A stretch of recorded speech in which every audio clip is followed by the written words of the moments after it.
Salut à toi, nous sommes Marie et Julien, experts comptables et moralistes, banquiers d'affaires et surtout investisseurs. Nous te souhaitons la bienvenue dans ce nouvel épisode de Kick le Boomer Dream, un podcast où on parle d'investissement, de finances personnelles et d'entrepreneuriat en détente et dans la bonne humeur, avec un objectif, te permettre de nous suivre dans la quête de sortir de la rat race et de prendre ton destin en main.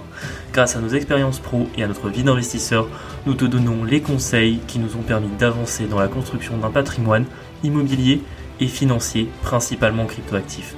Chaque semaine, nous abordons un sujet en le vulgarisant au maximum pour qu'il soit le plus intéressant. Nous recevons un invité par mois avec un parcours inspirant et une expertise différente sur de nouveaux sujets. Si tu apprécies notre podcast, je t'invite à t'abonner sur ta plateforme d'écoute, à nous laisser une note 5 étoiles et à partager cet épisode et ce podcast à 2 personnes de ton entourage pour nous aider à le faire grandir. Je te laisse tout de suite avec l'épisode et je te souhaite une très bonne journée. Cette semaine, épisode spécial, on reçoit Mourad, investisseur immobilier et surtout fondateur de Kenny. Kenny, qu'est-ce que c'est ? C'est une start-up dans le domaine de l'assurance qui est spécialisée dans les investisseurs immobiliers. C'est-à-dire qu'eux, vraiment, ils vont pas vous proposer l'assurance voiture, ils vont uniquement vous proposer les assurances qui concernent les investisseurs immobiliers. Donc notamment l'assurance de prêt, très importante. Également la garantie loyer impayé ou l'assurance P&O qui est obligatoire dès que vous êtes propriétaire du bien. Ils ont également des contrats assez innovants pour la location courte durée, mais ça on en reparlera de toute façon dans le podcast. Ils ont des tarifs qui sont moins chers que la concurrence, donc vraiment c'est un de leurs arguments marketing et c'est normal, on change d'assureur uniquement si on paye moins cher, sachant que l'assureur qui est derrière leur contrat c'est Swiss Life, donc c'est solide. Dans le cadre de l'épisode, vous allez bénéficier d'un code promo QBD10, vous aurez le code et le lien de toute façon en description. L'avantage c'est que vous allez bénéficier de 10% de réduction sur votre contrat à vie, donc c'est pas le premier mois, c'est pas le deuxième mois, c'est pas la première année, c'est carrément à vie sur votre contrat, donc franchement c'est une super offre. Bien évidemment c'est un partenaire qui est très sérieux, sinon on l'aurait pas reçu et on n'aurait pas accepté un partenariat. Nous allons nous-mêmes prendre un contrat Gély pour un appart qui va se relouer en septembre chez Kenny et nous faisons actuellement des devis pour nos assurances de prêt pour voir si on peut pas également faire des économies. Donc si le concept de Kenny vous plaît et que vous souhaitez faire un devis assurance, n'hésitez pas à utiliser notre code. Cela permet pour vous d'avoir une réduction sur le tarif de votre contrat d'assurance et pour nous une petite rémunération qui va nous aider à développer le podcast. Tout de suite, je vous envoie l'épisode, on se retrouve juste après. Bonjour à tous, bienvenue dans ce nouvel épisode de Kick le Boomer Dream. Aujourd'hui, épisode un peu spécial, on reçoit un invité, Mourad. On va avoir l'occasion d'aborder un sujet dont on parle assez peu habituellement sur ce podcast. On va parler d'assurance. Ouais. Et en plus, on va en parler avec un super invité qui est investisseur et qui est spécialisé dans les investisseurs immobiliers. Bonjour Mourad, bienvenue dans notre émission. Bonjour Julien, bonjour Marie, merci pour l'invitation. Juste avant de te laisser quelques minutes pour te présenter, j'aime bien toujours poser une question en début d'épisode pour casser la glace. J'aime bien demander à nos invités quels ont été leurs pires investissements qu'ils ont fait depuis qu'ils se sont lancés, que ce soit en tant qu'investisseur ou en tant que chef d'entreprise. Ça peut être un investissement ça peut être une perte, on va dire, en termes de finances, en termes d'énergie, parfois même en termes de déception, parce qu'on a une fois un invité qui nous a parlé d'un salarié avec qui il avait donné beaucoup d'énergie et que malheureusement ça s'était mal fini. Donc voilà, si éventuellement il y avait un investissement qu'à un moment t'as fait en te disant bon c'est une bonne idée et que avec du recul tu te dis bon franchement celui-là si j'avais pu l'éviter je l'aurais fait. En termes d'investissement, du coup, je pense que c'est un investissement en loi Pinel, en défisque. Ah oui, ok. Je pense que c'est la défisque parce qu'au début, en fait, tu te dis dès que tu investis, tu dis en fait, tu fais une super affaire parce que tu vas faire une déduction d'impôt. Mais en fait, tu te rends compte que non et que pour sortir du cash flow sur une défisque, c'est compliqué. Et du coup, je pense pour moi, c'était le pire investissement parce que même si au moment donné, après, je crois 6-7 ans, j'ai voulu essayer de le revendre. Donc même au bout de 6-7 ans, même avec le prix de l'immobilier qui augmente, j'arrivais pas encore au prix du marché. Donc en fait, c'est des investissements où tu vas payer, je crois, 20-30% le prix. Ce qui est normal, je pense, pour commissionner, parce qu'il y a beaucoup d'intermédiaires. Mais pour moi, celui-là, parce que pourquoi le pire ? Parce que je pensais vraiment faire une bonne affaire. Et en fin de compte, quand tu comprends par la suite que la défisque, moi, vraiment, voilà, c'est quelque chose que c'était peut-être le pire investissement. Ok. Ouais, mais je suis pas étonné parce qu'en plus, moi, un des gros problèmes que je vois sur le Pinel, c'est l'engagement de conservation. Parce que finalement, c'est pas le type d'investissement où tu peux te dire bon, je me lance là-dedans Mm. et sauf si tu t'en rends compte, on va dire avant que tu mettes en location. Mais si tu vas jusqu'à la première mise en location, que tu bénéficies pour la première fois de la réduction d'impôt, ben en fait, t'es obligé d'y aller pendant au moins 6 ans. Et tout Mm. de suite, ben, t'es un peu pieds mains liés. Et en réalité, dans l'investissement, ce qu'on aime, c'est d'être assez libre, assez C'est liquide. ça. Alors même si sur un bien immobilier, ça se vend pas forcément en 24 heures, tu t'aimes bien te dire, bon, ben, si l'an prochain j'ai besoin, je vends ce bien parce que je décide de le vendre. Et Mm. là, en plus de, comme tu dis, pas forcément retrouver ton prix au bout de pas mal d'années, là, tu te dis en plus, si je respecte pas la durée de conservation telle qu'elle m'a été fixée, bah finalement, je peux pas m'en séparer, quoi. C'est ça. Ouais. C'est très rigide et pas rentable. Donc pour te dire, ce bien, je l'ai encore Oui, bon, depuis le temps, donc il y a plus d'avantages fiscaux. oui. Mais c'est vrai que quand je l'ai estimé, je me suis dit bon, avec le temps, on va quand même peut-être avoir une petite plus-value. Rien. Donc ça veut dire qu'ils m'ont vendu vraiment, Ouais, vraiment vraiment cher. cher. Donc, voilà. Et c'était dans une grande ville ou une ville moyenne? C'est en périphérie de Lyon. Donc moi, je suis sur Lyon. Donc Ok. la plupart des investissements, ils sont sur la région lyonnaise. D'accord, ok. Et ça, malgré, on va dire, le fait que c'est une grande métropole, que les prix augmentent. Non. Donc c'est pour ça. Après, moi, je déconseille. C'est vrai que je Oui. déconseille la défisque. Même parce que même si tu vas avoir cet avantage fiscal, tu verras qu'à la fin, tu paieras le double, le triple, parce que le bien, il est il est surfacturé. Ah oui, non, mais ça c'est sûr parce que le souci c'est qu'il y a les intermédiaires à Ouais, il payer. y a En beaucoup plus, t'es dans le d'intermédiaires. neuf, donc Mm. forcément, ben, l'immobilier neuf ça vaut un peu plus cher. Mais bon, à partir du moment où t'as un locataire qui a vécu dedans pendant 5, 6, 7, 8 ans, bah forcément c'est plus tout à fait neuf non plus. Et après, en plus, t'as aussi des questions d'emplacement aussi, en mode bah peut-être que le constructeur quand il l'a vendu, c'était en mode bon, ben ce quartier va exploser. Finalement, ce quartier Ouais, pas, ou alors souvent nous on s'en rend compte par chez nous, ils le font par tranche, c'est-à-dire que souvent la première tranche quand ils lancent un nouveau quartier, ça va être les résidences qui sont très haut standing, qui sont très sympas. mm. La deuxième tranche, tu commences à être dans des résidences qui sont un petit peu moins bien, qui vont être un peu plus de la défisque, un peu moins de résidence principale, plus de locatif. Et après tu as la troisième tranche qui est les logements sociaux. Et en vrai, ça peut te Ouais, changer un quartier assez rapidement. Et au final, tu t'étais dit ouais, j'ai payé un appartement au standing parce qu'on m'a vendu un quartier de ouf. Et 10 ans après, quand tous les immeubles sont terminés, t'avais une vue, finalement tu l'as plus parce qu'ils ont ouais, construit c'est un ça. immeuble devant. C'était facile de se garer, bah maintenant tu peux plus trouver une place parce qu'en fait il y a pas cette place de parking. Enfin C'est exactement ça fait ça. vite des déceptions et je trouve que ça rajoute un risque complémentaire alors qu'au moins dans l'ancien bah tu sais comment est le quartier et ça bouge quand même vachement moins vite sur des Mm. quartiers qui sont déjà construits en tout cas. C'est exactement ça. On voit évoluer le quartier. Ah, ça, c'était pas prévu. Ok. Là où finalement tout est récupéré, c'est que bah j'imagine si tu l'as depuis pas mal d'années, c'est que tu as quasiment fini le crédit. Donc Voilà, au c'est ça. final Oui, ouais. voilà, voilà. Mais c'est vrai que après, pour le coup, j'ai plus jamais retouché à la défisque. Mais t'es obligé de tester. Donc moi, au début, voilà, je suis rentré et c'était mon premier investissement. Donc j'avais de la fiscalité. Donc et de là, après, t'apprends au fur et à mesure du parcours. Ok. Bon, ben merci pour cette anecdote en tout cas. Si éventuellement tu veux te présenter à nos auditeurs, Ouais, vas-y. bien sûr, ouais. Avec plaisir. Donc moi, je suis Mourad Mabrouk, donc j'ai 41 ans.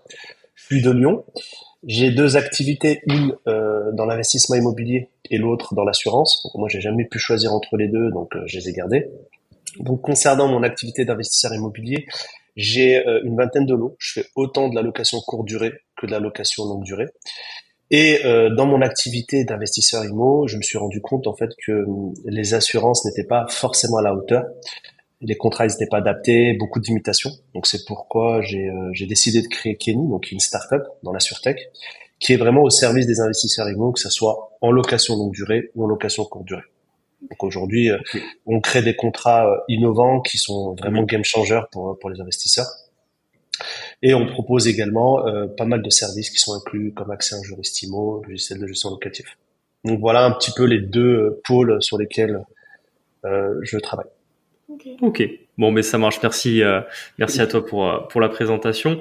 On va arriver petit à petit au sujet un peu cœur de l'épisode, mais je pense pour commencer, on aimerait éventuellement savoir un peu comment tu avais débuté dans Ouais. l'investissement, quel a été un peu ton parcours au niveau de Mm. tes études, etc. Ta vision de Comment tu l'argent. en es venu à l'immobilier? Ouais, ta vision de Non. l'argent de manière générale. Ouais. On peut te connaître, ouais. Ok. Donc donc moi j'ai un BTS assurance. D'accord. Ça commence un petit peu plus tôt en fait, hein, le rapport à l'immobilier, donc terminal, donc j'arrête donc je loupe mon bac et à ce moment-là, donc je me dis non, c'est pas possible de refaire l'année, donc je vais directement en vie active. Et avec le diplôme que j'avais, qui était le brevet, donc j'ai trouvé une activité qui était agent d'entretien. Donc ma première relation avec l'immobilier, c'était de les nettoyer. Donc c'était agent d'entretien. Donc ensuite, oui. Tu bossais pour les syndics, c'est ça? Je bossais pour une société qui bossait pour les syndics. Ouais, ok. Donc on s'occupait de l'entretien. Et suite à cela, ce que j'évoquais d'un fois également avec Thibaut, c'est une anecdote que j'ai dans un immeuble que je nettoyais où c'était très tôt le matin et donc je faisais pas mal de bruit avec le balai pour nettoyer. Et à ce moment-là, j'ai eu donc une personne qui a crié tout simplement en me disant d'arrêter de faire un peu de moins de bruit. Donc je suis allé à sa rencontre au rez-de-chaussée et je me suis rendu compte en fait que c'était un SDF qui venait de me gronder et j'ai eu une sorte de pas de déclic mais de remise en question existentielle, c'est de me dire ok, si aujourd'hui tu te fais même engueuler par un SDF, donc socialement tu te positionnes où? J'ai rien contre les SDF mais ça te fait un peu un petit déclic, donc de là je me dis ok, il faut que je rebondisse, donc j'ai repris mes études en candidat libre, donc le bac j'ai passé et ensuite j'ai hésité entre l'immobilier et l'assurance. Je me suis dit, avec l'assurance, l'immobilier, je pourrais le faire par la suite. J'ai pas peut-être besoin d'un diplôme. Donc, j'ai passé ce BTS en assurance. J'ai fait 1 an en tant que mandataire. Et par la suite, j'ai créé ma première société d'assurance. D'accord, ok, directement. Directement. En fait, j'ai toujours su que c'était limite. Moi, j'ai eu la chance de pas avoir ce doute de l'entrepreneuriat. En fait, c'était logique. Okay. Donc en fait, fallait que j'ai quelques bagages et dès que j'ai pu avoir la connaissance et la pratique, il m'a fallu 1 année. Donc j'ai tout de suite lancé mon activité en tant qu'indépendant. Okay. Donc la première activité, 1 an après, j'investis mon premier bien immobilier et donc c'est pour ça que ces 2 activités m'ont toujours suivi. Toujours suivi. Donc il y a toujours eu à la fois on va dire la jambe assurance et de l'autre côté la jambe immobilier qui était en même temps. Voilà, même si dans l'assurance au début c'était pas sur les assurances liées à l'immobilier, c'était l'assurance vie, produits financiers, donc on était plutôt sur. D'accord, donc c'était plus un peu une activité de CGPI. C'est ça. Ouais, ok. C'est ça. Donc assurance de personnes, prévoyance, toutes ces choses-là. Et voilà, donc 3 ans après avoir créé mon activité en assurance, donc j'ai été élu meilleur courtier de France, donc ça a bien marché, pas tout de suite, mais au bout de 3 ans. Ok. Et du coup voilà, j'ai pu avancer ensuite dans l'assurance et dans l'immobilier. C'est là où j'ai pu enchaîner les projets. Donc mon rapport à l'argent, comme je te disais, donc moi c'était entrepreneur, je le sentais, et donc j'ai évolué avec ce mindset un peu d'entrepreneur.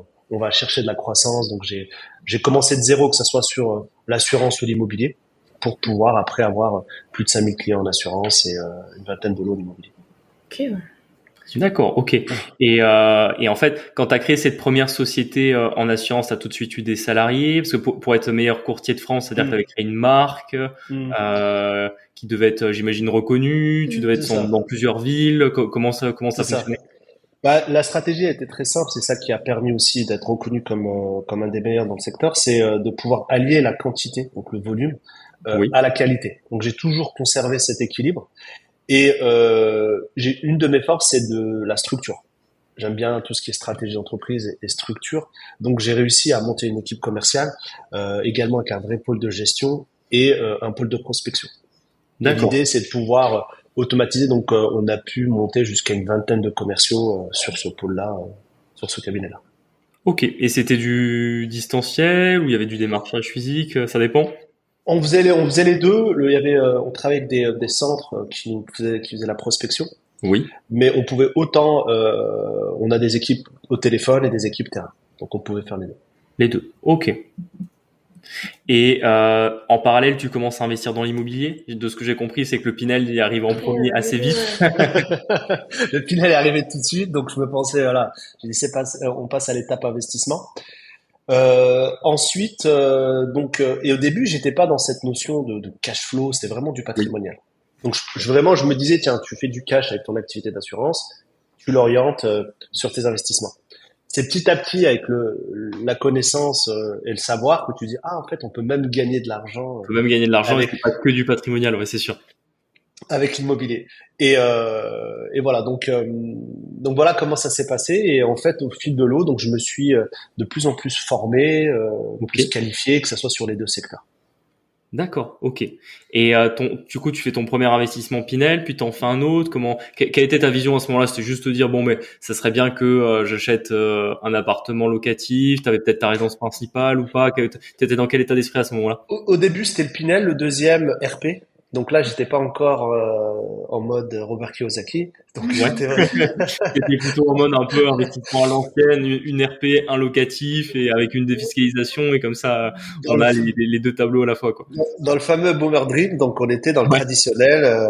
Et à ce moment-là, donc on s'est dit, bah tiens, avec un peu plus de connaissances, donc on va essayer de le quitter. Et c'est là où après j'ai orienté mes investissements en me disant, ok, maintenant quand j'investis, c'est soit il y a du cash flow, soit j'investis pas. Et c'est là où j'ai commencé, donc j'ai enchaîné avec deux autres appartements. Oui. Et ensuite, je me suis dit, tiens, je vais diversifier parce que sur mes locaux, moi j'ai déjà bossé dans des centres d'affaires. C'est qu'ils te louent des bureaux avec des salles de réunion. Et je me suis dit, tiens, le truc, c'est pas mal. C'est de la location courte durée, c'est du pro. Donc je fais une belle acquisition à 10 minutes de la Part-Dieu, qui est un peu le centre Oui. d'affaires de Là, un peu Lyon, je vois très bien où est la Part-Dieu, ouais. Voilà, Ok. donc on a 10 minutes, donc là j'ai plus de 250 mètres carrés de bureau. Ok. J'achète et je partage en plusieurs bureaux. Et du coup, là, je mets de la location des bureaux ainsi que de la salle de réunion, que ça soit sur du très court terme, 1 heure, jusqu'à plusieurs mois. Voilà. Donc Et là, ouais, pardon, j'allais dire, au niveau de la gestion, du coup, c'était pas trop chronophage pour toi d'avoir divisé les bureaux, les mettre en location, etc. Enfin, faire vraiment de la courte durée sur ce type de bien. bah, le secret, en fait, c'est automatisé. Le point positif, c'est que contrairement à la location courte durée en particulier, t'as pas tout le côté drap, tu vois, vaisselle, tous ces points-là, on les a pas. Parce qu'en fait, t'as un bureau, nous, on a un système automatique où on envoie le code ouvre plusieurs portes, et Oui. en fait, on donne donc des timings un peu comme la location courte durée en particulier. Mais là, pour le coup, mis à part une société donc qui revient, qui va une fois par jour en termes de nettoyage, il y a rien du tout. Tu vois, même en termes de dégradation, au contraire, c'est peut-être le bien qui m'apporte le plus Oui. avec le moins de De travail. problème de gestion à l'intérieur. Ouais, carrément. Okay. Ouais. Et après 250 mètres carrés, qu'on se rende compte un petit peu, ça fait combien de salles de réunion On a 2 grandes salles de réunion Ouais. et une dizaine de bureaux. D'accord. Et c'est vraiment que de la courte durée, c'est-à-dire par exemple quelqu'un qui veut un bureau à l'année, c'est pas vers toi qui Si, parce que dedans on a différents types. On a des bureaux qui sont vraiment axés courte durée, donc ceux-là ils sont pour à l'heure, à la demi-journée, à la journée. Oui. Et on a d'autres où tu peux à l'année. Voilà, on a j'ai des locataires qui sont là depuis plus de 2 ans, donc voilà. C'est surtout j'ai laissé des bureaux très courte durée et la salle de réunion. Sinon la plupart des bureaux ils sont en location longue durée. Ok. Et j'imagine tu as dû peut-être ajouter quelques services. J'imagine doit y avoir une photocopieuse professionnelle, doit y avoir un service de ménage, Internet. Ouais, c'est ça. Donc en fait, toi, ce que tu vas leur apporter dans le prix, il y a l'électricité, Internet, donc après pas mal de l'entretien. Donc ça c'est dans le loyer. Et pour pouvoir exercer, donc moi avec ma SCI, donc qui a acheté les murs, j'ai dû créer une société d'exploitation. Parce qu'à partir du moment où tu vas apporter du service, ça serait-ce que facturer le café ou autre, tu peux plus le faire avec la SCI. C'était une SCI à l'IR? Non, c'était une SCI à l'IS, mais sachant que c'est le statut de société civile, c'est pas une société commerciale. Oui. Après, tu aurais pu la transformer en SAS. Je sais pas si elle avait d'autres biens. Si, il y avait d'autres biens. Ok. Donc c'était une SCI qui avait d'autres biens et à ce moment-là, donc voilà. Ce qui peut être intéressant, c'est que même demain en termes de revente, tu peux vendre que la SAS en gardant les murs aussi. Donc c'est pour ça. Oui, tu peux entre guillemets, tu peux vendre l'activité professionnelle et garder. Ok. Exactement. Et après, qu'on se rende compte un petit peu, par exemple, en termes de prix, si par exemple, faut louer la salle de réunion une demi-journée. Je pose toutes ces questions-là parce que nous, c'est très répandu le courte durée dans l'habitation, donc tout le monde connaît un petit peu les prix entre les grandes villes, les petites villes, les love rooms. Un peu, bon, c'est des prix qui sont assez classiques, mais c'est vrai que nous, on adore le commercial, on adore les bureaux, on en a quand même pas mal dans notre parc. On fait plutôt quand même de la longue durée, on fait pas comme toi de la location location de salle de réunion. On y a déjà pensé sur un bien, mais bon, déjà c'était dans une ville plus petite et puis en termes de gestion, etc., c'était moins évident. Donc on a fait que de la location longue durée, mais c'est pour qu'on se rende compte un petit peu et puis de voir un peu la puissance en termes de rendement que ça peut générer. Sur la salle de réunion, on va avoir, selon la salle, par exemple pour une 10 personnes, on va être environ à 200 € hors taxe la journée. La journée, ok. 100 € hors taxe la demi-journée. Oui. Ok. Un bureau de entre 15 et 20 mètres carrés, on va être à 1000 € hors taxe. Ça, c'est par mois? Par mois. Ok. Et un bureau de 10 mètres carrés, on est à la moitié, quasiment à 500 € hors taxe. D'accord. Donc tu vois déjà, tu vois, avec ça, 1000 € hors taxe, ça peut te faire aller 2 studios, tu vois, oui, en complètement. location, alors que c'est 20 mètres carrés. Il n'y a pas de cuisine, il n'y a pas de... Ce que j'allais dire, et puis même en termes d'entretien, entre guillemets, de dégradation, parce que c'est toujours pareil, la personne, elle vit pas dedans, elle travaille, donc bon, même si ça s'use un petit peu, tu auras toujours moins de soucis que un appartement, tes murs, il déménage des meubles, donc bon, ça abîme toujours un peu plus que finalement quand tu viens juste poser un ordinateur, travailler et que tu t'en vas, quoi.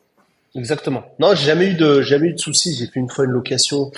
C'était peut-être le seul fois où j'ai eu un petit souci. C'était une société qui faisait une formation pour tout ce qui est esthétique, tu vois, les ongles.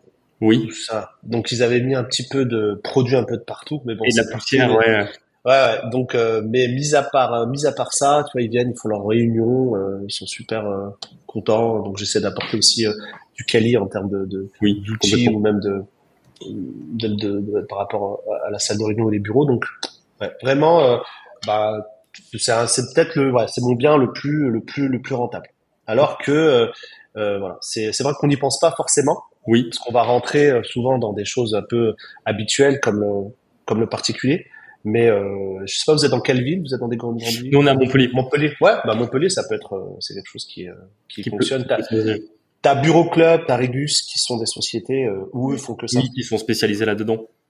Mais c'est vrai parce que même ici, on a déjà rencontré des investisseurs qui sont spécialisés dans ce qu'ils appellent un peu les co-living mais version bureau, c'est-à-dire des open space où tu viens louer ton bureau et en fait ça te permet de pas forcément travailler de chez toi et puis en même temps t'es immergé avec d'autres entrepreneurs qui ont une activité un peu proche de la tienne. Donc c'est vrai que ça se démocratise pas mal et qu'il y a de plus en plus d'investissements qui se lancent là-dedans. Carrément. Et après, le fait que tu aies eu cette idée dans ce bien s'y prêtait particulièrement, ou tu penses que c'est quelque chose d'assez duplicable, ou à partir du moment où tu as, on va dire, voilà, plus de 150 mètres carrés de bureau, facilement divisable, ça peut à peu près se faire partout. Le point important, c'est l'emplacement. L'emplacement. C'est sûr qu'il faut qu'il y ait un minimum d'activité, mais tu peux le faire. Moi, le bureau que j'achète, c'est une société qui l'avait laissé pas à l'abandon, mais ça faisait 2 ans qu'ils n'arrivaient pas à vendre parce que c'était exclusivement. Donc eux, ils ont déménagé, ils avaient besoin de place. Oui. Et donc du coup, moi, j'ai racheté derrière. Mais le truc, c'est que dès que je l'ai acheté, je me suis dit, je vais faire ça. Donc c'est ça le truc, c'est que sinon ça aurait été compliqué. Donc dès le début, j'ai fait les travaux en sorte que ça soit un centre d'affaires, donc que ça soit pour les connexions internet ou autre. Donc voilà. Après, mis à part ça, il n'y a pas de prérequis. Faut qu'il y ait une certaine dynamisme de la ville. Et après, sinon, avec Internet, nous, on a l'annonce sur le Bon Coin. On travaille en plus. En plus, il y a des sociétés qui sont un peu comme Airbnb, mais spécialisées là-dedans. Pour les bureaux et salles de réunion. D'accord, font des sortes de conciergerie version professionnelle. Ouais, c'est une sorte c'est de mise en relation. Oui. Entre des personnes qui cherchent des bureaux et des centres d'affaires ou des personnes qui ont des bureaux. Tu vois. Donc des fois, c'est serait-ce qu'un local. Hein. T'as un local qui est dans un immeuble de rapport. Oui. Tu le rénoves en location de bureau et tu peux le mettre dans ces sociétés qui t'apportent des clients. Nous, 80% des clients qu'on a eu en location longue durée viennent de ces sites et ces sociétés. Ah d'accord, ok, c'est eux qui trouvent. Ok, c'est vrai que nous on n'y a pas forcément pensé. Nous on est encore à l'ancienne, tu vois, l'annonce sur le Bon Coin. Après bon, jusqu'à maintenant, on arrive à tout louer comme ça, donc bon. J'ai commencé comme ça. Après, c'est vrai, en me renseignant, je les ai trouvés, donc ils prennent un pourcentage, ils prennent 10% tu vois, de l'allocation sur 1 an, par contre. Ok. Ça t'arrête la CLP quand même, ouais. Ok. Ouais. Et après, à partir de la 2e année, donc tu dois plus rien. Ok. Bon, ben nickel. Et t'as acheté d'autres bureaux après? Pour ce qui est pro, j'ai un local Oui, supplémentaire. J'ai des places de parking également dans la diversification. J'ai des oui. box. Et voilà. Mais sur le local pro, c'est bureau, c'est celui-là, plus C'est important. celui-là. D'accord. Et après, tes deux appartements, tu les as achetés en même temps ou c'est deux appartements qui ont fait deux Non, opérations? non, ouais, c'est des opérations une après l'autre quoi, chaque année. Ok. Et Et c'était pareil, toujours ça. quelle typologie des T2, des T3? T3, deux T3. Ok. Et je T3, m'imagine locataire à l'année, location nue. c'est ça. J'ai ouais, c'est de la location à l'année et c'est du meublé, les deux. Ah, c'est du meublé par contre. Ok. Et il Ouais. y a de la demande en T3 sur Lyon en meublé? Oui, oui, oui, oui. Ok. Ok, ok. Ouais, c'est Lyon, c'est vraiment tendu. Parce que ça, c'est vraiment le truc quand on veut faire de la location meublée. Dès qu'on se retrouve sur un appartement qui, on va dire, au-delà du T2, on se dit toujours, est-ce que finalement on va avoir de la demande? Parce que, entre guillemets, ceux qui vont rechercher des T3, alors soit par exemple, ça peut être deux étudiants qui sont une coloc, mais je veux dire, en dehors de ce cas-là, on se dit, ouais, c'est peut-être un jeune couple, ils ont leurs Mm, meubles. mm, Pour l'instant, on reste quand même dans un truc où en France, chacun a un peu ses meubles et c'est rare en tout cas, quand t'atteins un certain âge, mm, de continuer à louer des meublés. Donc, mm. c'est vrai que c'est intéressant d'avoir des investisseurs qui le font et de savoir que ça se fait. C'est sûr, donc il y avait une demande et en même temps il y a le bail du meublé qui est plus Oui. avantageux, qui sécurise. Ah, Donc largement. c'était ouais, là Largement. c'était surtout pour ça. Donc à partir du moment où tu as de la demande, mais en même temps tu peux aller sur du bail meublé. Oui. Donc voilà comment c'est pour ça que je les ai loués en meublé. D'accord. Mais il y a une vraie demande. Et par curiosité, du coup, toi, t'assures tes biens contre les impayés ou pas? Oui, Oui. mais je vais aller même plus loin. C'est que ça m'a permis de développer mes investissements grâce aux assurances qu'on propose. Même si je suis un petit peu moins, parce que l'activité demande beaucoup de temps Ouais, bien sûr. et, euh, et de focus, si tu veux que c'est un truc qui fonctionne, Ouais. donc il faut vraiment être dedans. Et Complètement. on peut vite aller dans tous les sens. Mais pour te donner un exemple, on a une ville à côté de Lyon qui est Saint-Étienne. Oui, je connais Oui. Saint-Étienne. Et une petite guéguerre entre les deux villes, Ouais, enfin, ouais. beaucoup dans le foot, hein, je vous Oui. rassure. Ouais, ouais, ouais. Donc c'est voilà, ça reste au niveau football, mais ça fait un peu Lyon, Saint-Étienne la ville ouvrière et Lyon un peu bourgeoise. Voilà, Mm. c'est un peu Ok. ça. Et c'est vrai que l'écosystème immobilier à Saint-Étienne, il est un peu sinistré. Ça fait partie des villes un peu compliquées. Mm. Oui, Mais c'est des villes que je recommande pas. J'ai déjà des amis qui m'ont envoyé des annonces là-bas. C'est des villes que je recommande pas du tout. C'est pas très bien desservi en plus, je crois, Saint-Étienne, non? Y a pas... ça va, c'est Ça va? plutôt, elle est un peu bizarre. Enfin, dans la même rue, à Saint-Étienne, tu peux avoir trois typologies, mais à 500 mètres. Tu peux avoir Oui. un bidonville, je caricature un peu. Tu peux avoir quasiment ce que vaut le 6e à Lyon et un truc populaire. Donc en fait, tu peux venir, si t'es pas de la ville, tu peux venir investir en disant un nom. Ah ouais, cette rue, elle est top. Et en fin de compte, tu te Non, retrouves pas du trop, mauvais ouais. côté. Ouais. Ok. Mais il y a un dynamisme qui est en train d'arriver. Donc aujourd'hui, quand tu te dis ok, on va essayer de chercher du 10% avec la situation, avec Mm.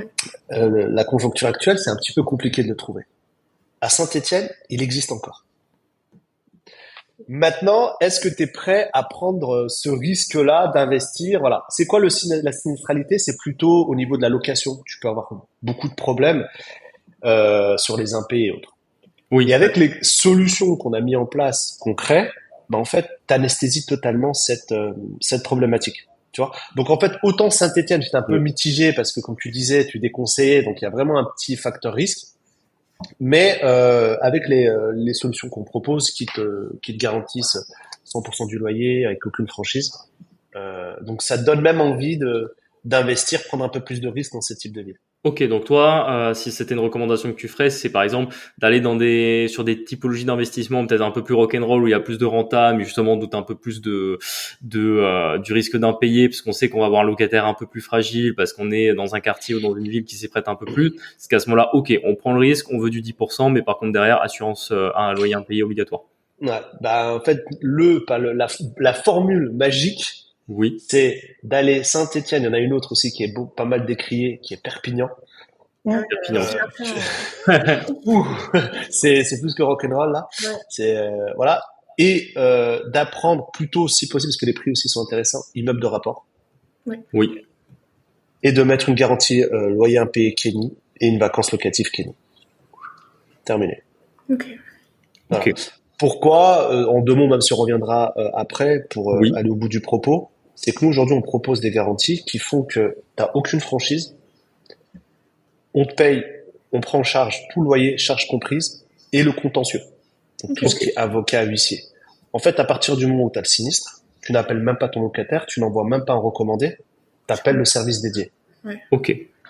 Donc, à partir du moment où tu appelles le service dédié, toi, tu sors de l'histoire. En 48 heures, tu reçois ton loyer, charges comprises, plus le mois d'après. On va te payer 2 mois. Donc, si on prend un exemple d'un appart de 600 euros, tu fais une déclaration, 48 heures après, on te fait un virement 1002. Ok. Et ça, on te paye jusqu'à la sortie du locataire. Ok. D'accord, oui, c'est pas mal. Et on va même plus loin, ce qu'on peut se dire, parce que tu sais, les assureurs, souvent on dit oui, mais vous êtes les premiers à prélever les mensualités, vous êtes les derniers à payer. Comment on fait au moment du sinistre? Donc là, on va faire les choses différemment. Comment on innove ce problème qui revenait beaucoup des investisseurs? On va le faire en amont. Tu vas avoir un appartement, tu vas avoir 3-4 profils. Ce que tu fais, le fléau actuellement, c'est les faux documents. C'est là parce qu'en fait, avec les faux documents, tu peux pas te baser, tu peux rien calculer. Donc nous, ce qu'on fait, on prend en charge la vérification. Et là, t'as pas encore signé de contrat. Donc ça, c'est avant le contrat, tu as 3 profils. Tu nous envoies les profils, donc c'est les documents classiques, hein, rien d'exceptionnel. Et nous, on te fait un retour en 6 heures. On te dit, écoute, le profil 1 et 2, nickel. Le troisième, il y a du faux, il faut laisser tomber. Toi, tu choisis entre le 1 et le 2. À partir du moment où tu me dis, écoute, moi, je choisis le 1, on va t'apporter un document. C'est contractuel, c'est ce qu'on appelle le sésame, qui va faire que quoi qu'il arrive, en cas de sinistre, on s'engage à te payer, même si la personne change de situation, peut-être qu'il passe au chômage. Oui. D'accord. Donc en fait, on te donne une garantie avant la signature du contrat. Ok. Et donc à partir de là, t'as plus de risque. Et pour rester rapidement sur cette assurance loyer impayé, en termes de règles pour le prospect, donc le futur locataire, il faut qu'il gagne 3 fois le revenu, qu'il soit forcément CDI, ou en vrai ça dépend? Aujourd'hui, on prend, c'est 2 choses. On prend le profil. Pour les profils, on prend CDI, période d'essai, CDD, demandeur d'emploi, étudiant, retraité. Donc on prend tous les profils. Donc il n'y a pas un côté, on va dire non, c'est quoi, c'est ce profil-là, on le prend pas. On prend tout le monde. La chose, c'est qu'après, on va regarder pas mal de choses. Donc, la véracité des documents. Et nous, on est assez large. Au lieu de passer à 33% comme ce que fait le marché, d'accord. Donc, nous, on va aller jusqu'à 40%. D'accord. Donc, on va tolérer. Voilà. Donc, en termes de GLI, on est les plus larges à ce niveau-là pour la sélection. Ok. Je te donne un tips de certains investisseurs c'est pour ça que je te disais, on reviendra sur Kenny, mais l'idée, c'est pas l'assurance, c'est pas sexy, tu vois, tu vas arriver et dire, ouais, putain, c'est génial, voilà, mais aujourd'hui, comment tu fais à partir de ce constat-là et de se dire, tiens, en fait, l'assurance, c'est même plus un détail, c'est même plus une obligation, c'est vraiment un game changer. C'est qu'aujourd'hui, nous, on a des investisseurs, ce qu'ils font, ils mettent des annonces sur le Bon Coin, tu l'évoquais tout à l'heure. Dès le Bon Coin, ils demandent les documents. Oui, c'est ce qu'on fait nous aussi. Ok, donc tu récupères ces documents, au lieu de prendre rendez-vous, tu nous les envoies. Ok. Nous, on va te faire le tri. Des personnes qu'on t'a validées, par exemple, tu en avais 10, on en a retenu 6.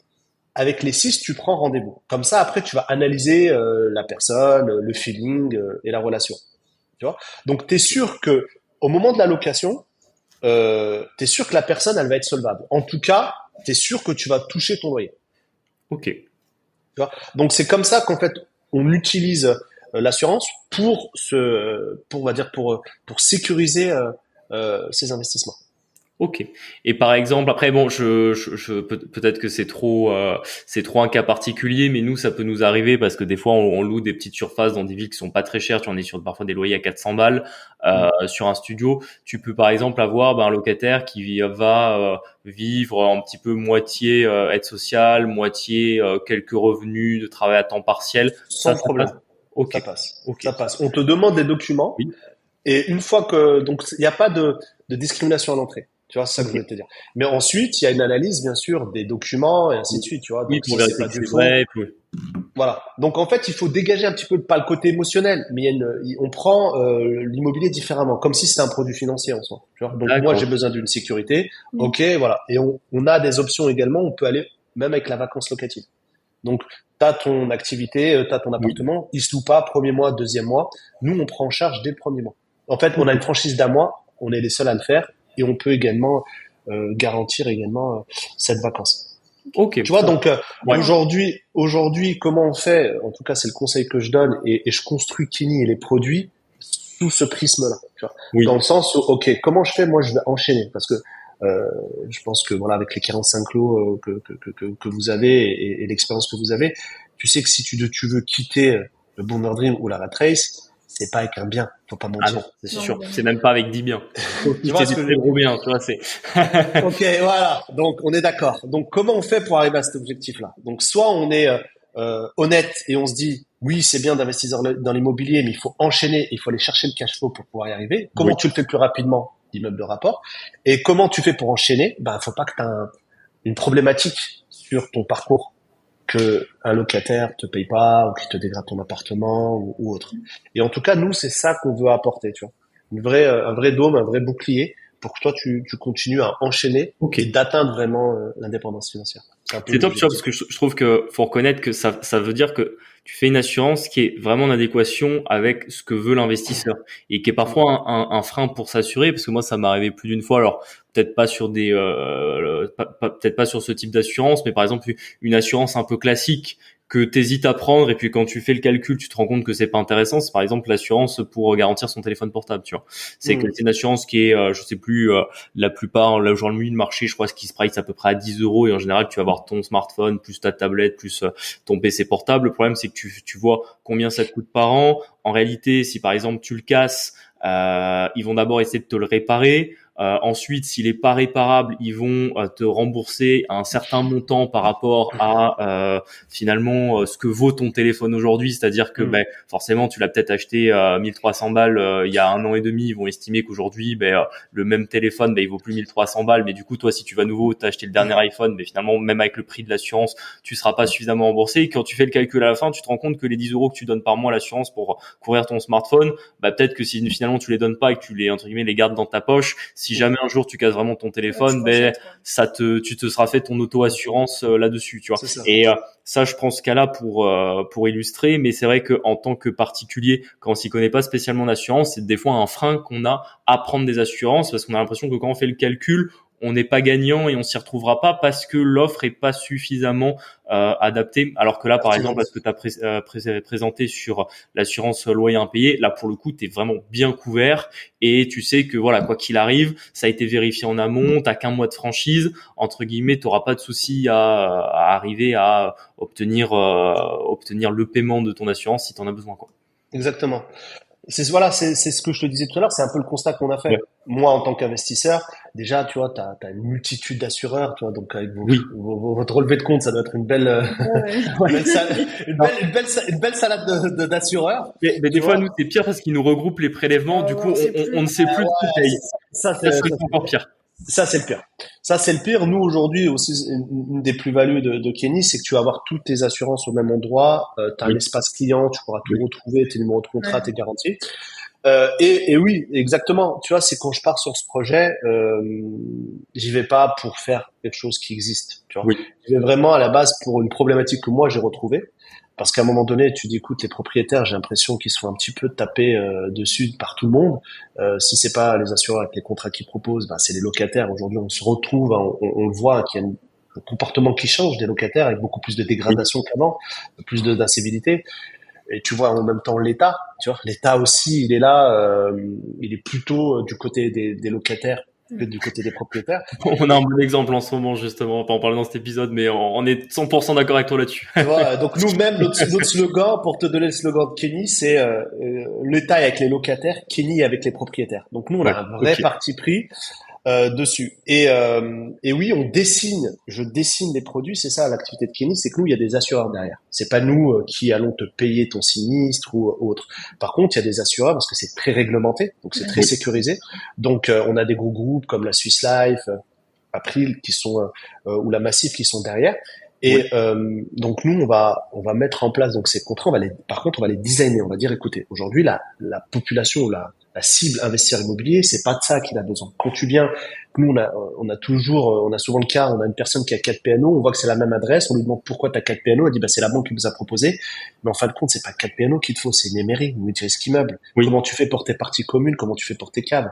Donc et donc là ça bloque. Et donc aujourd'hui c'est vraiment de penser, nous tous nos conseillers sont experts en investissement immobilier, tu vois. Donc quand tu vas parler LCD, on va savoir que c'est de la location courte durée, on va pas dire que c'est une typologie de télé, tu vois, on va pas dire que c'est un écran LCD, tu vois. Donc ça c'est limite un assureur qui me l'avait parlé, il m'a dit pourquoi vous avez des problèmes avec les télés. Donc tu vois, donc voilà,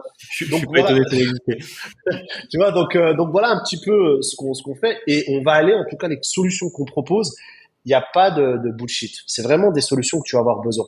Tu vois, c'est vraiment des choses que tu vas avoir besoin. Nous par exemple sur l'assurance emprunteur, on va aller sur tout ce qui est maladie non objectivable comme le stress ou le dos qu'on peut pas détecter, donc on prend en charge. On a également de la dégradation immobilière. Tu vois, donc les murs, les plafonds, ton locataire il laisse l'appartement dans un état de dingue, donc on prend en charge également. On va avoir aussi, on est les seuls à le proposer, et je me suis battu pour l'avoir ce produit. C'est un produit pour la location courte durée.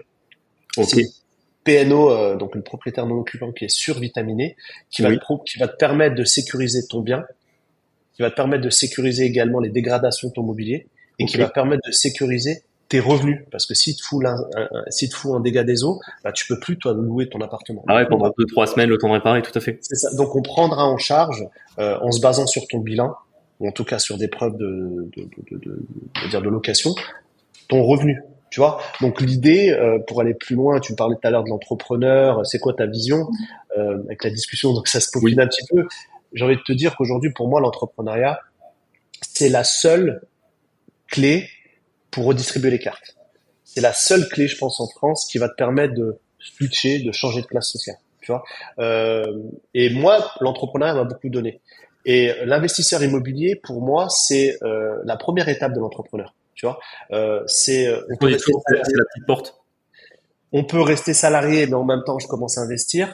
Et jusqu'à un moment donné, bah, tu sais quoi, c'est bon, j'ai mes revenus et je peux me libérer du salariat et entreprendre. Donc pour moi, c'est très très important de protéger ces entrepreneurs. Donc c'est un peu ça la mission, c'est un peu ça la vision. C'est pour ça qu'on crée Kenny. Et du coup, tout ce que je fais, tout ce qu'on fait, parce qu'il y a une équipe derrière, c'est autour de ça, autour de comment on peut les protéger, comment on peut faire qu'il n'y a pas d'obstacles. Et généralement, tu prends un exemple, toi t'investis, tu fais bien les choses, t'as un locataire qui dit moi je te paye plus. T'as un crédit, on fait comment? Terminé.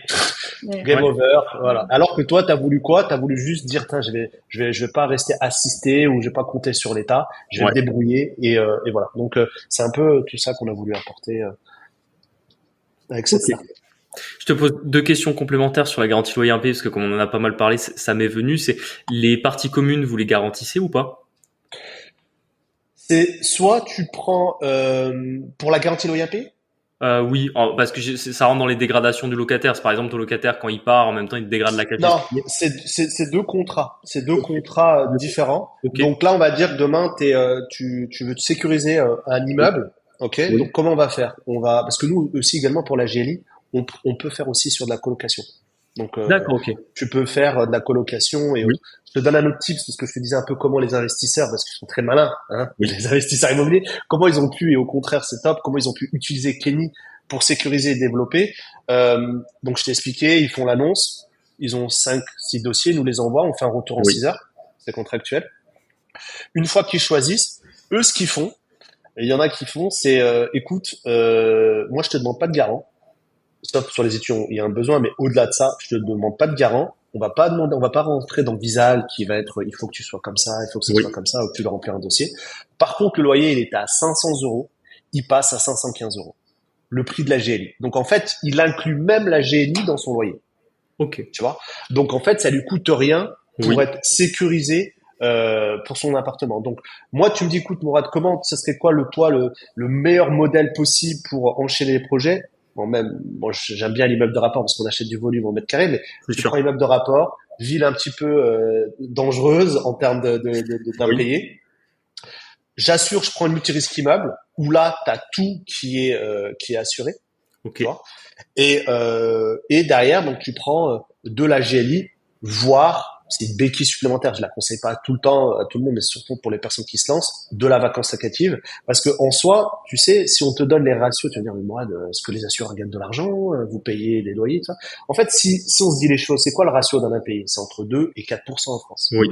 Tu vois, d'impayé. C'est ce qu'on voit sur le parc, et en parlant avec d'autres investisseurs qui ont beaucoup de lots, c'est les mêmes pourcentages.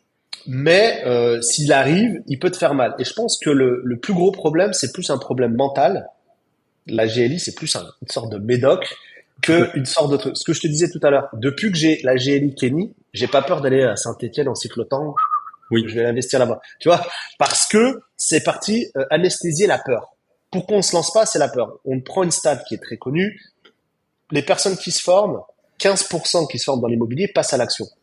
Pourquoi? C'est pas que la formation n'était pas top, c'est que simplement 85% des personnes ne passent pas à l'action parce qu'ils ont peur.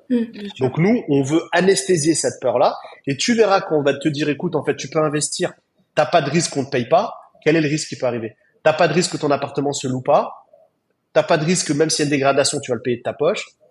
Donc du coup, qu'est-ce que tu dis? En fin de compte, et là, je pense que la formule sera complète parce que on a la chance d'être en France avec l'effet de levier avec la banque. Donc imagine-toi, on arrive et tu empruntes avec l'argent de la banque et qu'en même temps ton loyer t'es sûr d'être garanti, c'est le produit financier idéal. Non, c'est vrai, hein, ouais, mais c'est vraiment, c'est vrai. Et puis moi, je le recommande toujours, surtout aux primo, comme tu venais d'en parler, les primo investisseurs qui vont avoir un lot, deux lots. Pour moi, c'est ceux qui en plus sont, parce qu'après, tu peux te faire ton calcul toi-même. Imaginons, je sais pas, moi, l'investisseur qui a 50 appartements, soit il est dans la team, je préfère tout assurer, comme ça, moi, je dors sur mes deux oreilles, ou alors quand je fais le coût, annuel de l'assurance fois mes 50 lots, finalement, si j'ai un impayé, ça me reviendra plus ou moins à ce que je vais devoir gérer moi-même si on va dire que ça me crée pas des insomnies complètement d'avoir à gérer un impayé. Et à l'inverse, t'as le primo-investisseur qui a un de lot, lui pour le coup vaut vraiment qu'il s'assure parce qu'entre guillemets, il commence à se lancer. Si ça se passe mal maintenant, ça peut mettre fin à sa petite carrière d'investisseur, on va dire quoi, parce que ça peut le dégoûter de l'investissement immobilier. En j'ai pas pu y aller quoi. Carrément, nous la dernière fois, on a eu un client, je sais pas ce qu'il s'est passé, en tout cas, un certain âge, il nous sort 20 PNO d'un coup. Bon.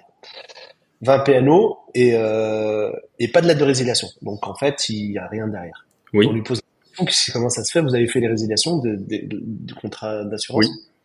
Il n'était pas assuré. Donc en fait, c'était d'une autre génération qui dit j'achète, je gère, je me démerde, je tape à la porte. Ouais. Tu vois, donc tu sais, je vais aller cogner, je vais aller courir, je te jure 20 et d'un coup, il est venu même la compagnie avec qui on bosse, ça a clignoté chez eux. Bah oui. Avec le même nom. Et du coup, en discutant, et on s'est rendu compte, en fin de compte, il la faisait à l'ancienne.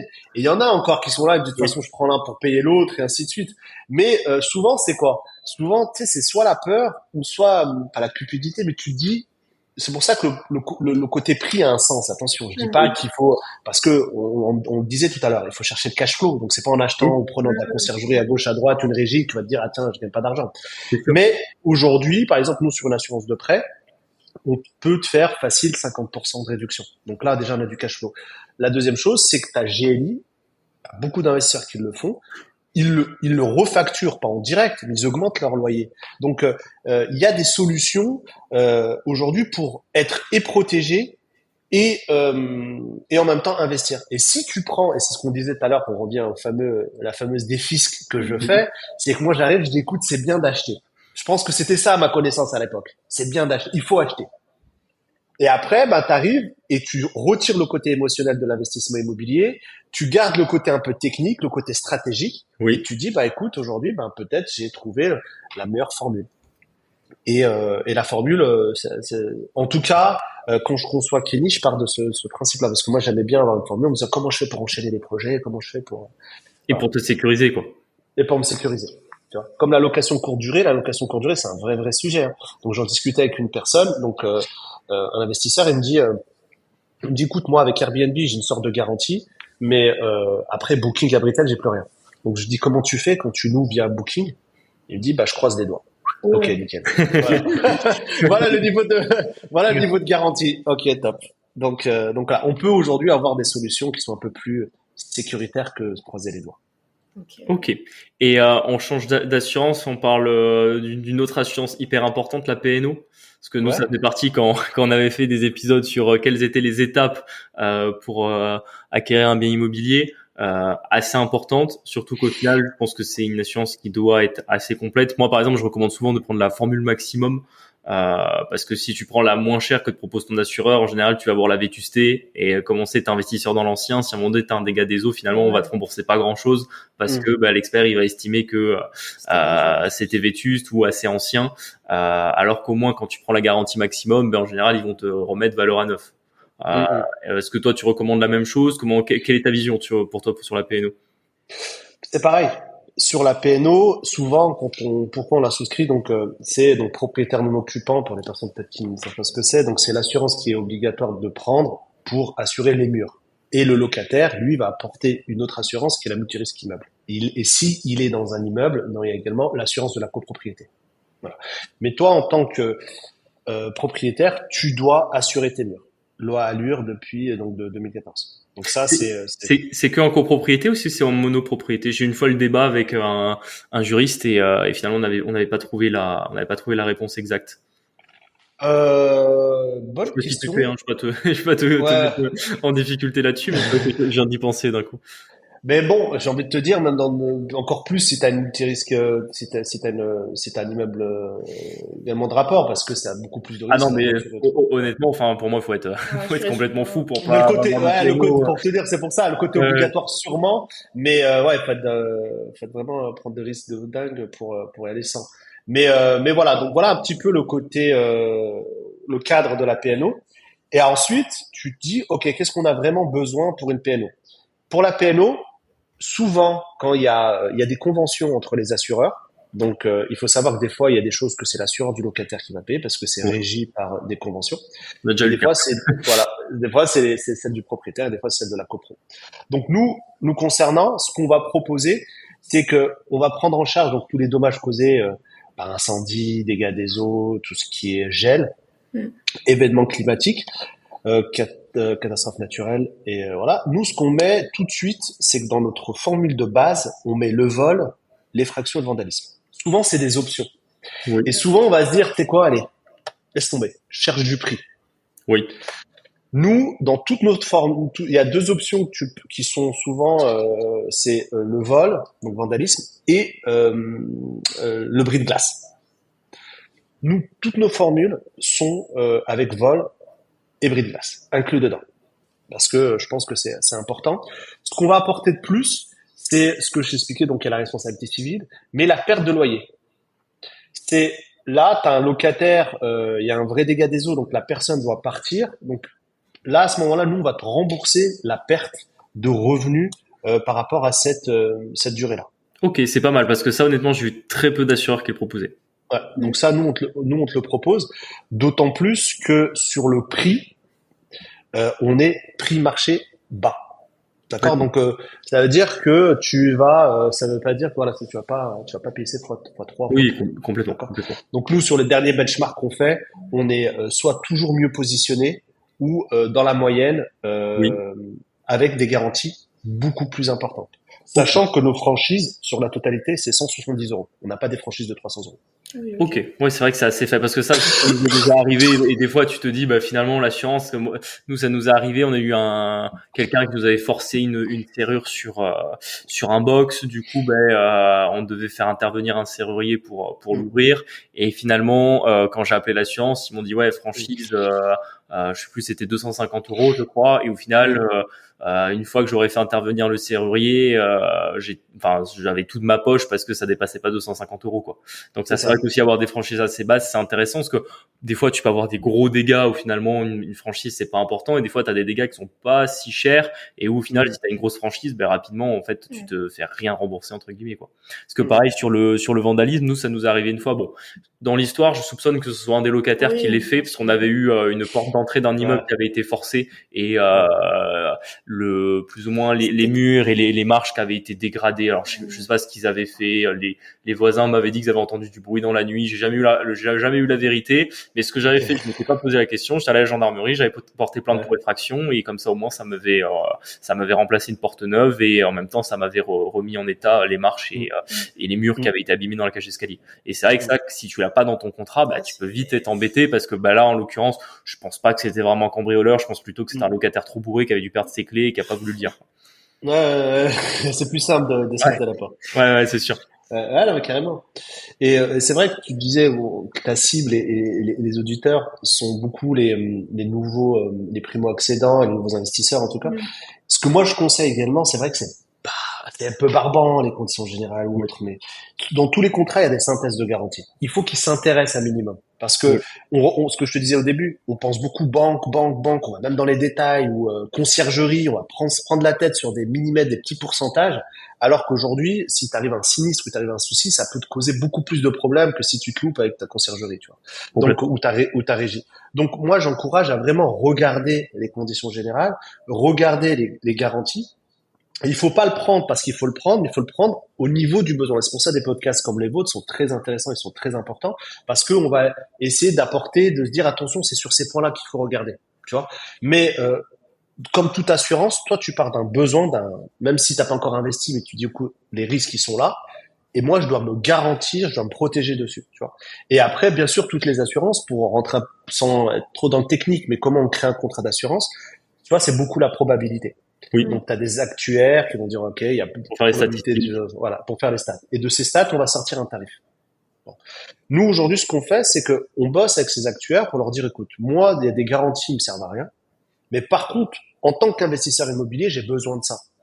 Tu vois? Donc, c'est là où je vais accentuer mes garanties pour l'activité d'investisseur immobilier. Ok, donc c'est comme ça que vous arrivez avec Kenny à avoir des prix intéressants. Parce que ça, c'est souvent une question, ça, j'en ai déjà parlé avec, parce que moi, forcément, je travaille en banque d'affaires. Je côtoie les assureurs qui bossent pour la banque en tant que salariés, qui distribuent les assurances du groupe. Et c'est vrai que, des fois, on a des écarts de prix entre plusieurs assureurs soit sur une P&O, donc sur un bien, ou alors ça peut être sur une assurance voiture ça fait d'autres exemples, où des fois on est incapable d'expliquer pourquoi il y a des différences de prix, parce qu'on nous dit, normalement, toutes les compagnies travaillent avec les mêmes chiffres, donc les actuaires sont censés faire les mêmes statistiques dans toutes les compagnies, et pourtant on se retrouve avec des écarts de prix qui sont complètement anormales et qui sont qu'on n'arrive pas à expliquer, parce que des fois il y a un peu l'argumentaire de dire non mais c'est parce que les garanties du contrat sont pas les mêmes, et des fois même quand on met les deux contrats à côté, finalement on voit pas la différence dessus, quoi. Après Julien, je peux t'apporter la réponse, mais je sais pas si tu es prêt à l'entendre. Vas-y, donne-la. Je la provoque parce que comme ça je veux que les auditeurs l'entendent, parce que tu vois, c'est justement j'essaie de casser, c'est l'occasion qu'on ait la discussion là-dessus, tous les freins à l'assurance. En vrai, je pense que, tu vois, je regardais encore sur je sais plus, je crois que c'était sur Instagram, j'ai vu passer un sondage sur quelles étaient les professions les plus détestées en France. Il y avait politiciens, journalistes, banquiers, et il y avait l'assureur qui arrivait en bas, tu vois. C'est l'occasion d'essayer de casser un peu tous ces mythes et de voir un peu quelle est la réalité derrière. C'est la Dream Team. Donc, tu prends l'exemple de l'assurance emprunteur. Aujourd'hui, allez, 3 fois sur 4, si on a un contrat qui vient d'une banque, on sait qu'on va proposer moins 50% pour les mêmes garanties. Pour une simple et bonne raison, sachant que la banque aujourd'hui a un certain monopole sur différents contrats et qui proposait d'additionnel, la différence que tu vois, c'est souvent la marge de la banque. Tu vois? Donc, en fait, dis-toi aujourd'hui, les 50%, parce que les compagnies derrière, elles sont pas dingues, elles vont pas venir casser les prix, elles gagnent de l'argent. Donc, si déjà, comme ça, elles arrivent à gagner de l'argent, alors imagine-toi qu'est-ce que gagnait la banque. Donc, en fait, souvent, il y a un vrai prix, donc un prix marché, et tu as des prix qui sont plus élevés. Et nous, quand on voit des contrats arriver de la banque, on se dit, c'est bon, c'est 2 fois 2 fois 3. Donc, souvent, malheureusement, c'est une histoire de marge qui est plus importante que la concurrence. Tu vois, comme je dis, tu vois, c'était un argument que je sortais au début de ma carrière, c'est que t'achètes pas ton pain chez le boucher, donc pourquoi tu prends ton assurance chez la banque? C'est pas le même métier, mais souvent il y a une problématique liée au coût, et c'est souvent ça. Donc nous, notre métier, en tout cas au niveau de Kenny, c'est de pouvoir trouver les meilleures garanties avec des prix les plus intéressants.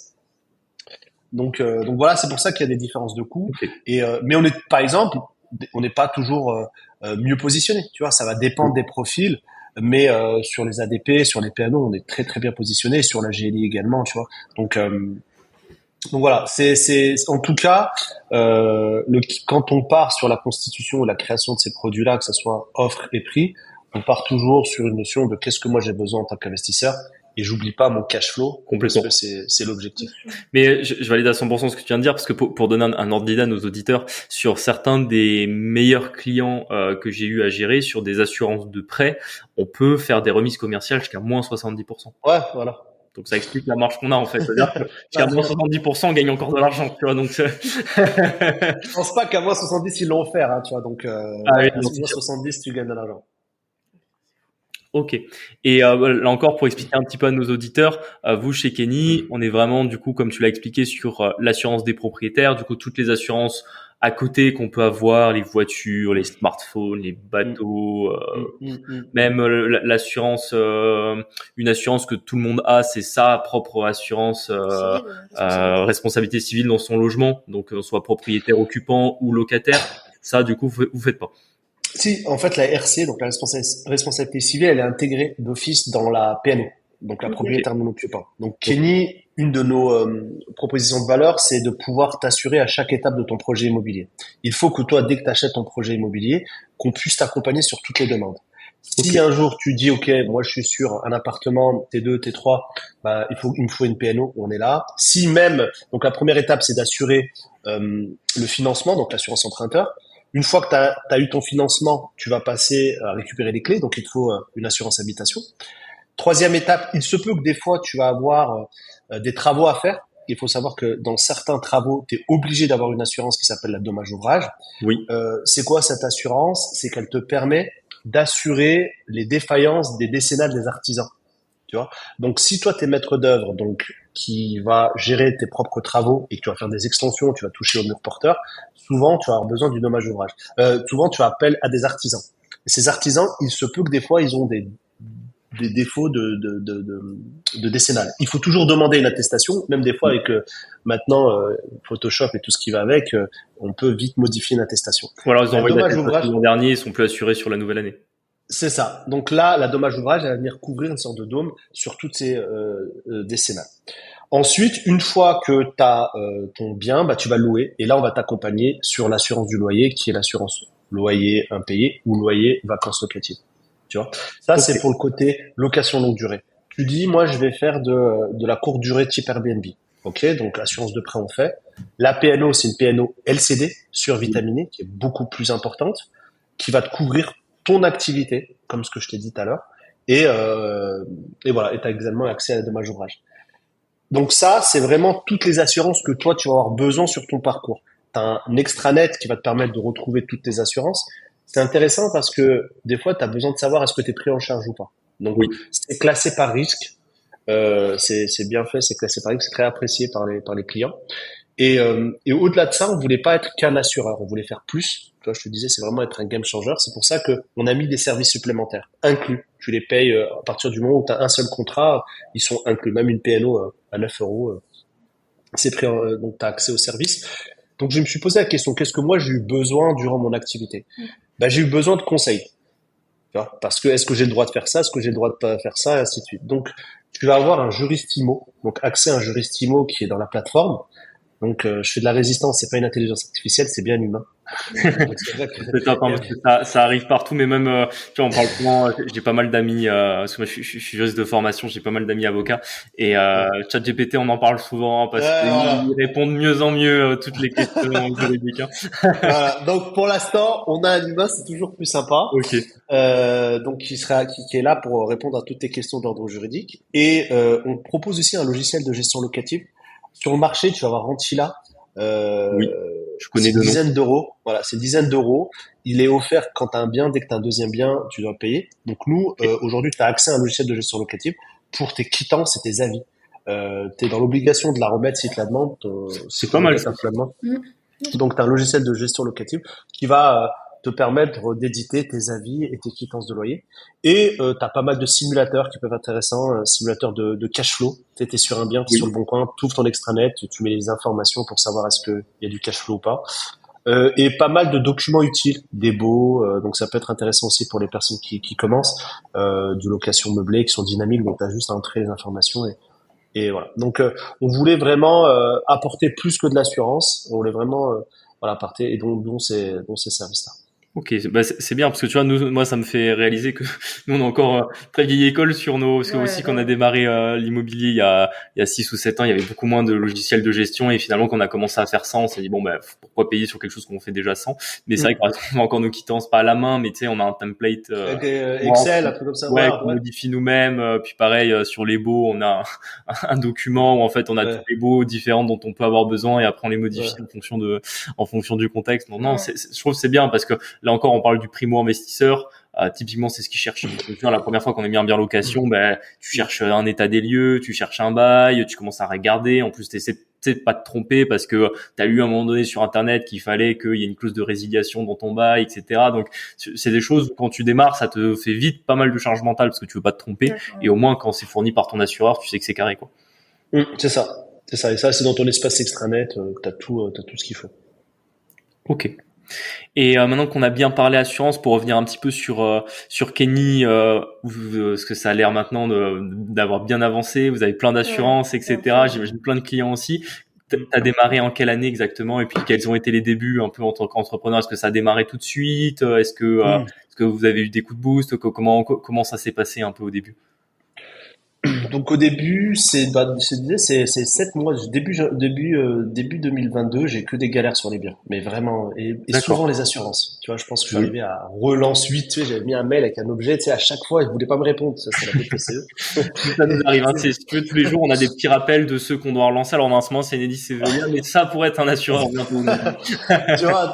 tu vois, donc à un moment donné, je me suis dit, tu sais, je vais numéroter les relances, ça va simplifier si jamais on passe devant la justice, tu vois, à transmettre les éléments à l'avocat. Donc je suis arrivé quasiment à relance 12 ou un truc comme ça.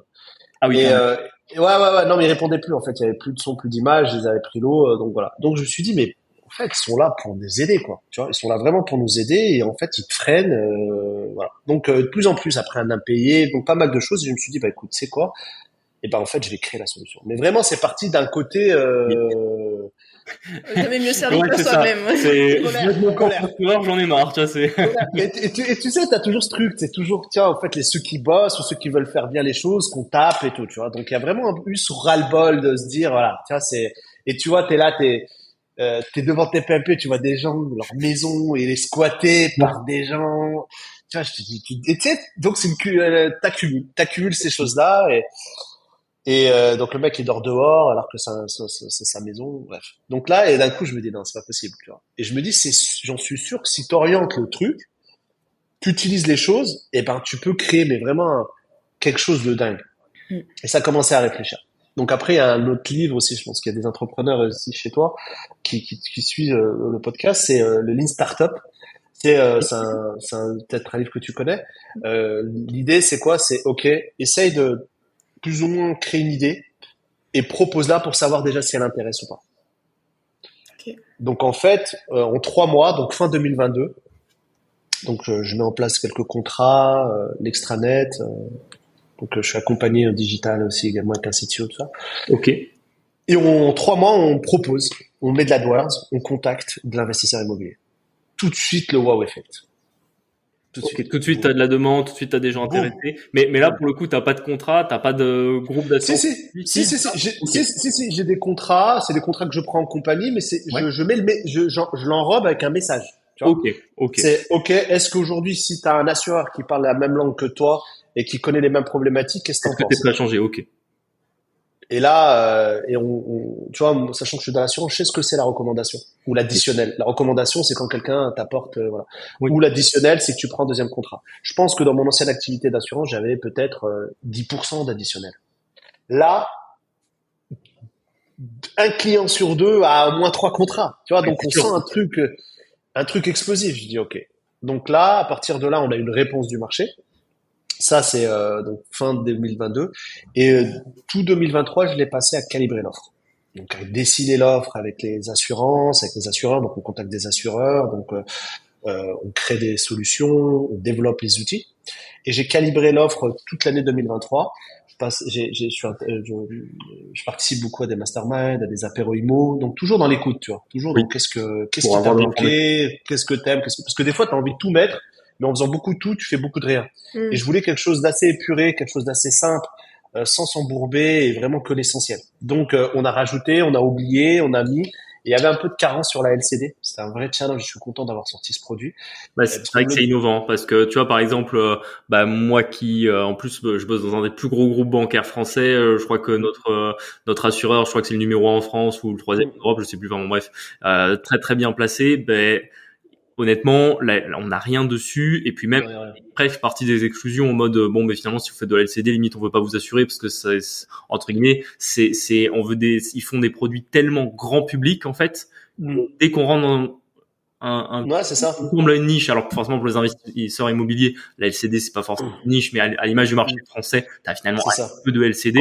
Quand tu compares à l'auto, c'est une niche. Ouais, c'est une niche. Quand tu compares au marché de l'automobile, c'est une niche. Complètement. Donc et là ils nous ont fait confiance, donc c'était top. Tu vois, t'as des gros assureurs, tu vois, qui te font confiance, qui disent ok, on te design des produits, comme tu dis sur un produit niche. Et donc on rend la copie 2023. Je me dis, écoute. Franchement, là, moi, je suis très perfectionniste et je suis très en structure. Je me dis, écoute, là, on s'améliore tous les jours. Hein. Tout n'est pas parfait, tu vois. Mais en tout cas, il y a une vraie volonté de faire des choses bien. En tout cas, c'est que c'est des contrats. Ce que je disais tout à l'heure, on parlait des conditions générales. La chance qu'on a en France, c'est que tout est contractuel. À partir du moment où c'est écrit, c'est signé, donc c'est dû. D'accord? Donc c'est pour ça que j'encourage tout le monde à toujours lire ces contrats. On a des garanties, on a des CP, donc conditions particulières, où toutes les limitations, elles sont notées. Et donc on a aujourd'hui, Kenny, des solutions innovantes, un vrai marché et aussi une vraie légitimité. Tu vois, par mes deux activités, je pense pas qu'il y ait un assureur aujourd'hui qui a fait autant de peinture ou de visites de locataires en France. Tu vois, je pense que je suis le seul. Et donc à partir du moment où j'ai cette lecture-là, et en même temps j'ai cette volonté, parce que pourquoi tu fais Kenny, on le disait tout à l'heure, sans rentrer dans l'émotionnel ou quoi, c'est vraiment, moi j'ai ce côté de tendre la main, tu vois, je sais ce que ça fait aussi de tendre la main, et je pense que quelqu'un comme vous aussi, ce que vous faites, c'est costaud, tu vois, donc il y a déjà directement, quand tu vas parler avec des investisseurs, ça va pousser le respect, parce que tu sais, c'est une personne qui se dit, je m'engage 25 ans, c'est pas loin de la perpétuité, donc tu t'engages sur un truc, pourquoi? Pour un avenir meilleur, pour pas compter que sur l'État. Et donc, quand tu prends tout ça, en fait, le projet, il était aligné avec ma vision, il est aligné avec mon parcours aussi. Donc, quand tout est aligné, en fait, ça va plus vite. Et on arrive à 2024, qui est donc les partenariats, la communication. Donc là, on commence à communiquer. J'interviens dans les réseaux. J'avais même pas d'Insta, tout ça. Maintenant, on m'a dit t'as une startup, donc t'es obligé. Un contenu non, mais s'il te plaît. Non, t'es obligé. Sinon, c'est pas logique. Donc, je suis rentré dans les réseaux sociaux et là, donc, on communique. Donc, on intervient, Bye Bye Patron, sur des podcasts, on fait pas mal de partenariats. Et c'est vrai que il y a un vrai, ça match bien. Tu vois, ça match bien et tu arrives dans un marché qui l'attendait la solution. Et souvent, ils te le disent, hein, on n'est pas écouté ou les banquiers t'écoutent pas. En fait, t'es obligé de limite toujours négocier, tu vois. T'es obligé de négocier tout le temps. S'il vous plaît ça, mais là, ceci. Et du coup, ça, on le voit pas, mais c'est de la micro-vibration qui est pas saine pour le corps, tu vois, de ce que je veux dire. Et en fin de compte, on devrait être tranquille. Pourquoi? Parce qu'on se bat. À partir du moment où tu te bats, tu dois être tranquille. Et en tout cas, voilà. Kenny est là pour t'apporter cette sécurité. Donc, il y a une vraie aussi aventure entrepreneuriale. J'avais pas fait le côté digital. J'ai monté pas mal de boîtes, j'ai fait pas mal de choses, mais le côté start-up, c'est quelque chose que j'avais pas fait. Mais je voulais pas le faire pour le faire, tu vois. Et donc, c'est bon qu'en fait, à un moment donné, je me suis dit, les deux activités que j'arrivais pas à choisir, l'assurance et l'immobilier, moi, ça se finit bien, c'est une belle fin. Ils se retrouvent en fin de compte. Ils se retrouvent en fin de compte pour créer Kenny. Mais ça, c'est quelque chose que j'ai vraiment apprécié avec Kenny, parce qu'au début, quand forcément, avant qu'on puisse échanger, je fais mes petites recherches, etc. Et puis je vois qu'en fait, vous faites vraiment que l'investisseur. Et moi, je trouve que ça fait tout de suite une différence assez importante, parce que justement, en plus, moi, je suis pas totalement, on va dire, grand public vis-à-vis de l'assurance, parce que forcément, je travaille dans un groupe bancaire, on est sensibilisé toute la journée, on nous dit, voilà, l'assurance. Et justement, moi, quelque chose qui m'a toujours énormément dérangé dans mon métier, c'est que, on vendait tout en assurance, et que même si moi personnellement dans mon métier j'en vends pas, en réalité, je pourrais en vendre et je pourrais autant assurer un bateau qu'assurer une maison, qu'assurer une voiture, qu'assurer un téléphone, une trottinette électrique, un chat. On assure tout, tu vois. Et en fait, moi, je suis pas, c'est pas mon domaine l'assurance, et je me dis, est-ce qu'un assureur peut maîtriser 40 contrats, tu vois? Même si le mec à moins que le mec soit très bon. Et puis bon, tu sais très bien que dans l'assurance, des fois t'as des gens qui sont pas très bien formés, donc en réalité ils en font à moitié, puis tu finis avec malheureusement des fois des drames, des gens qui étaient mal assurés alors qu'ils pensaient qu'ils l'étaient. Et là je vois Kenny où finalement vous êtes uniquement sur le propriétaire et uniquement sur l'investisseur. Et là, tu te dis, ok, j'ai affaire à des experts qui font qu'un truc et qui sont pas là en train de te dire, ouais, regarde, t'as une assurance PNO, t'as une assurance voiture, tu voudrais peut-être pas amener l'assurance voiture avec, ou tiens, ton petit bateau, tu l'assures pas, si tu veux, on te l'assure aussi. Là, au moins, vous vous concentrez sur un cœur de cible. Et entre guillemets, je trouve que c'est sain parce qu'au moins, vous savez très bien de quoi vous parlez. Et au moins, il n'y a pas de doute à se dire non, mais finalement, ils parlent beaucoup d'investisseurs, d'investissement immobilier, mais derrière, ils veulent aussi assurer les motos, quoi. Donc, écoute, je te remercie vraiment pour cette remarque et ce point, parce que tu vois, quand tu fais de l'AdWords, donc sur du SOA ou sur les réseaux, donc tu as du lead. Oui. Et on a du locataire. Et tu vois que ça soit moi en plus les équipes commerciales ils sont là, ouais mais on peut lui vendre un contrat de location, non, tu vois. Donc en fait, et d'une part tu jettes de l'argent par les fenêtres parce que ça reste une personne intéressée qui vient qui te dit j'ai envie de m'assurer. Tu le prends pas parce que tu veux rester aligné avec ton projet et ta promesse en tout cas et ton focus. Et en même temps, tu as les équipes qui disent ouais mais pourquoi je peux pas le traiter. Donc en fait, on prend pas des cagettes de locataires, on va dire des demandes locataires et on les jette à la poubelle, mais c'est quasi ça. Pourquoi? Parce que pour rebondir ce que tu disais, que ce soit sur l'assurance ou les banques, hein, en faisant beaucoup de tout, tu fais beaucoup de rien. Donc tu peux pas être pro de partout. Tu peux pas maîtriser ton sujet. Tu peux pas à un moment donné être technique sur une multirisque immeuble ou une PNO et tout de suite après parler d'un bris de glace de pare-brise sur une auto, tu vois. Donc on se dit, c'est quoi aujourd'hui notre promesse? C'est quoi notre mission? C'est d'apporter, y a même sans faire de jeu de mots, c'est d'assurer le succès des investisseurs locatifs immobiliers. Restons pro, restons cohérents. Donc merci d'avoir tout le monde ne le fait pas mais t'as pu ressentir un peu c'était pas un sacrifice mais un petit peu Non mais je vois parce qu'en fait vous faites un vrai choix parce que je vois très bien comment fonctionne le business model de l'assurance et quand vous avez comme ça des leads au final ça serait facile pour vous d'avoir un client satisfait sur son assurance PNO et de derrière driver ses autres contrats d'assurance. Parce que nous, c'est ce qu'on nous dit toute la journée en tant que banquier, c'est ce qu'on nous demande toute la journée, tu vois. Et là, je me dis non, ils font vraiment le choix de rester uniquement sur leur cœur de cible. Donc ça veut dire qu'en fait, ils ont vraiment quelque chose à amener et qu'en fait, ils préfèrent vraiment amener cette différenciation sur l'expertise et sur vraiment la niche et pas uniquement sur le fait d'additionner des dizaines de contrats et de finalement à la fin faire uniquement du nombre et plus de la qualité, quoi. C'est ça, et tu vois, et le marché, en tout cas, tu sais, nous, les investisseurs, il y a beaucoup de groupes Facebook, des podcasts, on a besoin de se retrouver, tu vois, on a besoin d'échanger ensemble. Comme disait Thibaut de Bye Bye Patron, il disait, moi, j'ai dû créer un podcast. Je crois que l'origine de son podcast, c'est parce qu'il saoulait un peu son entourage, tu vois. Donc il s'est dit, tu sais quoi, ok, je vais vous laisser tranquille. Je vais vous laisser tranquille. Moi, je vais faire un podcast comme ça. Je vais parler avec des gens qui sont intéressés par l'immobilier. Tu vois. Donc, il y a beaucoup de communautés. C'est une vraie communauté. Oui. Et moi, ce que je ressens, j'ai intervenu dans pas mal de webinaires et de groupes. Tu sens qu'il y a un dynamisme. Tu vois. Tu sens que donc il y a pas mal de choses qui bougent. Tu sens qu'on te le rend aussi. Le fait de se dire tiens, tu le fais. J'essaie de le faire le plus sincère possible. Tu vois. Et tu sens qu'on t'accompagne et qu'on te le rend avec pas mal d'opérations. Tu vois.